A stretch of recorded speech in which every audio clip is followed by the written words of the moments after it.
Plate storage in the home gym is often overlooked, but it is very important since you generally have a limited amount of space. Today I will be reviewing one of the cheapest options off of Amazon that says that it holds a significant amount of weight. I've had a few different plate storages over the year, ranging from the very cheap angled plate storage to one that I built with my welding machine, and then also the plate storage on the back of the rack. One of the criteria I used for this plate storage system was its low profile. Since I have a fairly compact space, I didn't want a very tall plate storage device blocking the view of the entire gym and kind of breaking up that space, making it feel smaller. When I stumbled upon this plate storage, I noticed that it came with a very high weight rating. It says that it will hold 1,000 pounds with the stationary unit and 650 pounds with the wheeled version. I will be testing this in our review today. I will be testing out how this weight stack moves around with the wheels provided, both on horse stall mats and also on concrete. Note that the mounting bracket on the wheel spacing seems to be universal, and if it doesn't roll around well with the wheels provided, I will be testing it with a larger set of casters that I have in my shop. So with that, let's check out the components. Since I just mentioned the wheels, let's start off with them. It comes with 4 casters. 2 of them are free like this, and the other 2 have a brake, which is a nice feature. The diameter of the wheel is about 2.5 inches, and the thickness of the wheels are 1.2 inches. The mounting plate that will be connecting the wheels to the frame is about 1/8 of an inch at 130 thousandths. We'll now divert our attention over to the sleeves. One nice thing about these sleeves is that they are smooth and not painted. I think this will help out with sliding plates on and off of it. The diameter of the sleeve comes in at 1.956. We have this donut, which is nice because it will protect our plates. So we're going to pull this up real fast and see what the welds look like. All right. It's not the cleanest welds that you've ever seen. We still see some, slag kicked up on the sides.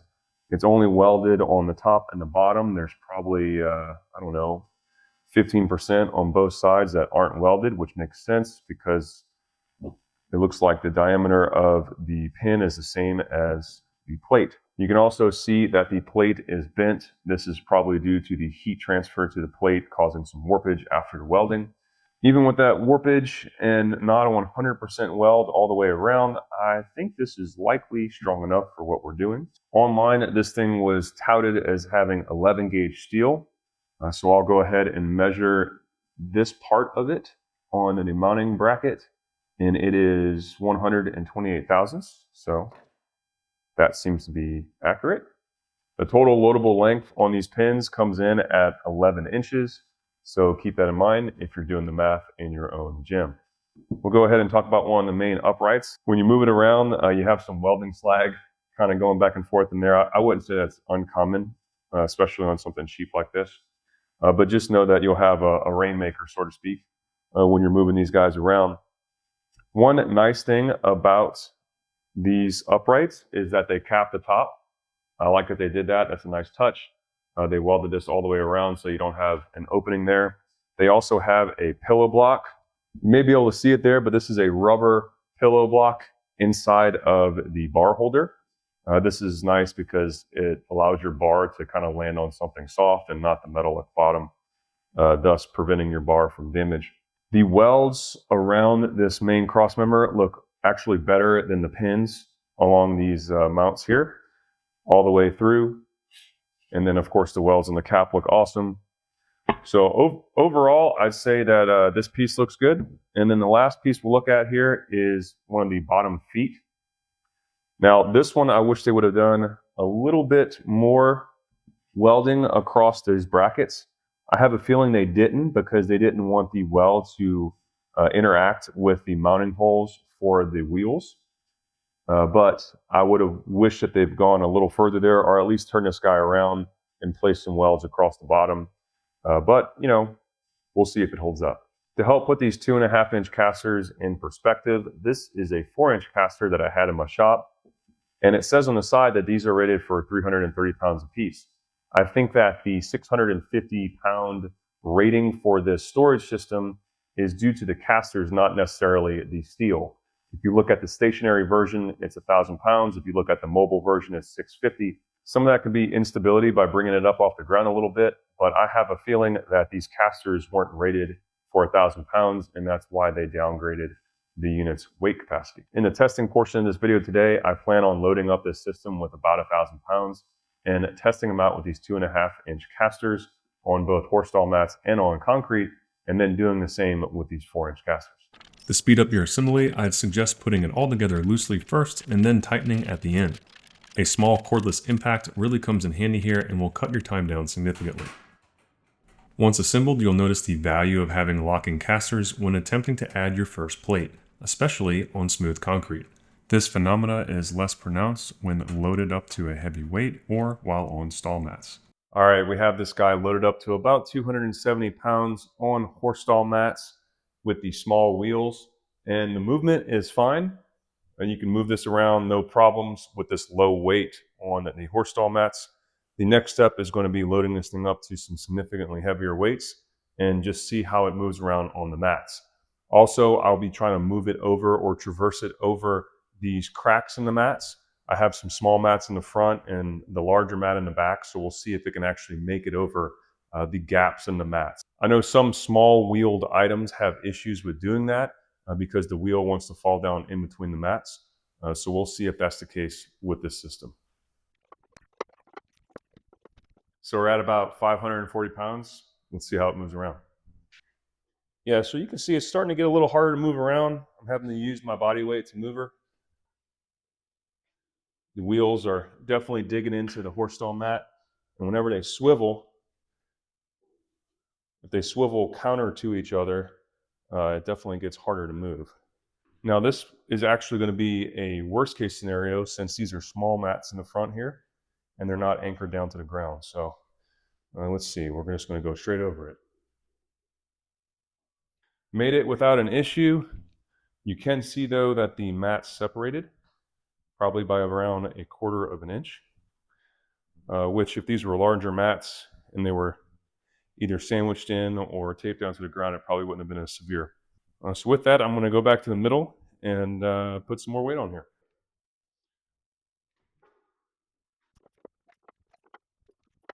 We're at 810 pounds here. Yeah, we're moving back and forth. We're going to turn her around and go forward over the gap. So these little wheels need to pivot. Turn around.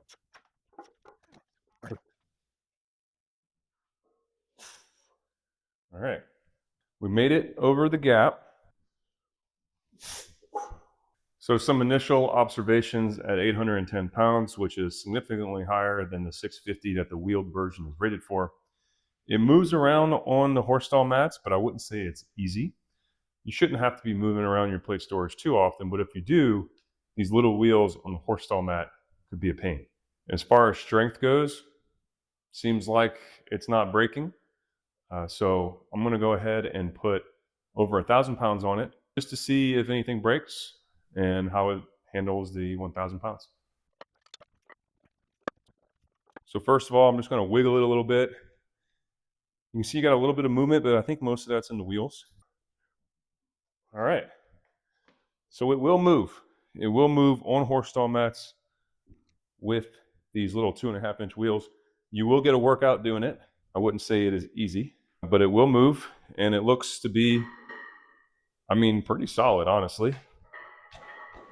Now, how long will these little wheels hold up with this kind of weight on it?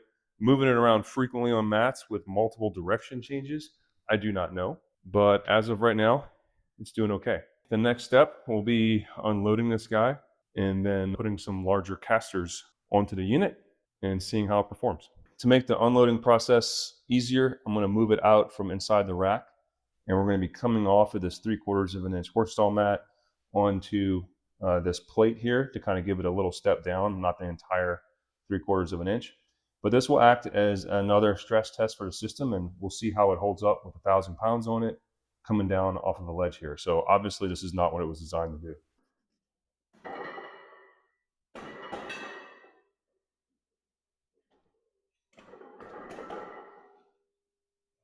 All right, I would say that it performed pretty good right there on whatever kind of test you want to call that. Just a note on these casters, I got them a few years ago from Harbor Freight. They are 4-inch swivel casters, and it says here a solid ass pound. 330 pound rating. I actually bought a set of swivel casters like these on Amazon a few years ago to move a 1,200 pound gun safe. So I'll put those in the comment section below. But you can also go locally to a Harbor Freight or a Lowe's and find yourself some swivel casters there. We're back at about 810 pounds with the 4-inch casters. I'm gonna push it over the gap back and forth again. I do feel like it is moving around on the horse stall mats just a little bit smoother with these 4-inch casters. They are digging into the mat a little bit, but you know, that's 810 pounds. 800 solid ass pound. Evenly distributed amongst 4 casters, so it's going to dig in a little bit. I'm going to come back first. Oh yeah, that's way easier. Look at that. All right, I went over that gap in the horse stall mats without issue. Okay, that's 1,010 pounds. Yeah. Definitely easier than with the 2.5s. It still takes, still takes effort. Okay, let's see if we can bridge the gap. No issue there. Looks like I got one wheel a little sideways.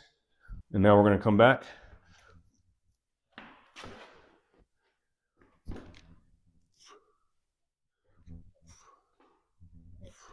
The wheels seem to have made it over decently.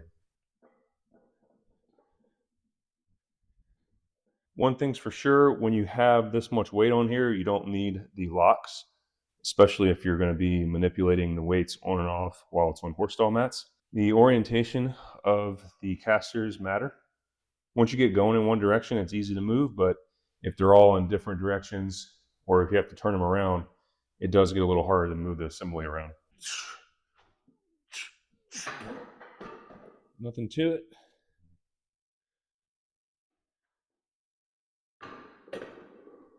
Easy. Okay, on hard concrete, the movement is way, way easier, obviously. This guy pivots easier. I wouldn't put much more than this on there, but it looks like for this amount, it's doing good. I'm shaking it. All right, so while we have it here, I'm gonna go ahead and put some bars in it. Stereotypical curl bar in one. That's nice. It's got a little bit of play, which is good, and I can feel it hitting that pillow block. Love this guy.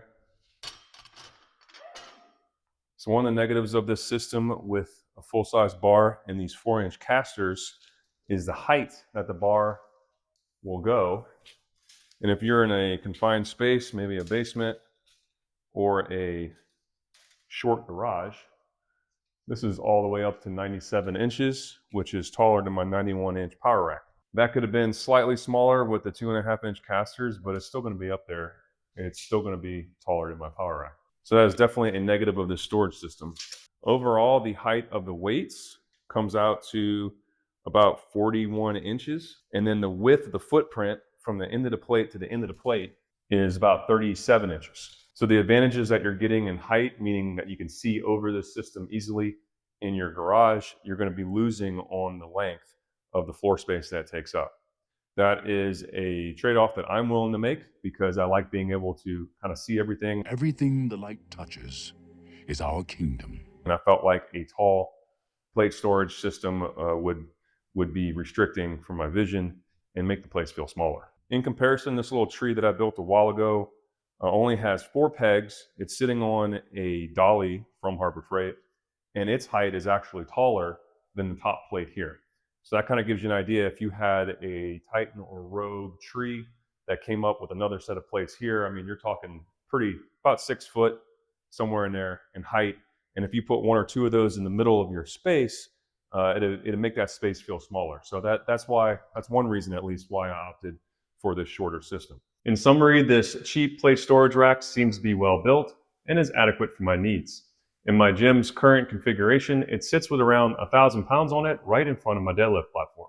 This stand allowed me to reorganize my plates and empty 2 other plate storage racks in my gym, increasing my overall floor space. The upgrade to heavier duty 3 to 4 inch casters, in my opinion, is worth the extra dollars, especially if you plan on ever having to roll it on rubber.